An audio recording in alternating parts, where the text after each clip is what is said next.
Hey everyone, good evening. It's Scott McGregor at Scott Trades on Twitter with StockMarketMentor.com and your chart of the day. Want to look at Doximity? This is ticker DOCS.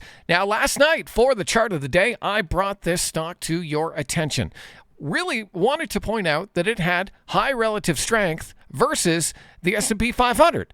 We saw Doximity yesterday, green, while we saw SPY and the Qs red.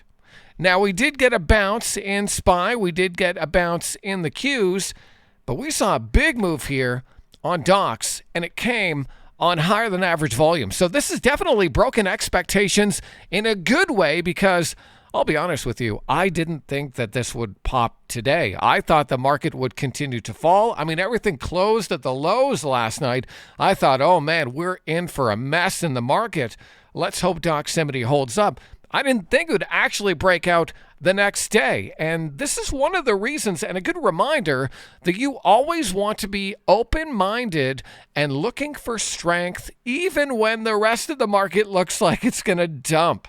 Because if you can do that, if you can just harness that skill of being open-minded and then saying, okay, I know the market looks like crap right now, but I want to look for opportunities for when the market turns around, then you can find gems just like this. That's all I did. And that's one of the many things that we teach over at StockMarketMentor.com. So if you're watching this video for free on YouTube or on an email, and you like this kind of stuff, you like this kind of teaching, definitely take a trial, invest in yourself, because we find setups like this all the time and share them with members in our nightly strategy sessions. So if you missed that video, what I was looking for essentially was we saw Doximity with some relative strength versus the S&P. This stock was green on a day when the major indexes were red.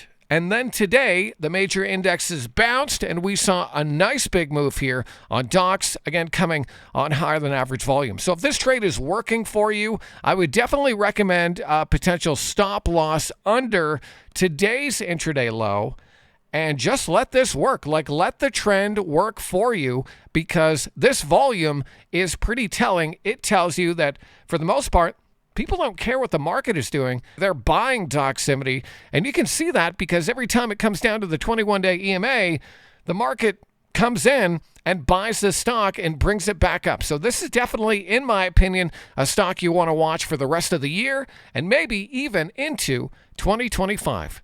So I hope these videos are helpful. I wish you the best for the weekend. I'll see you in the next one.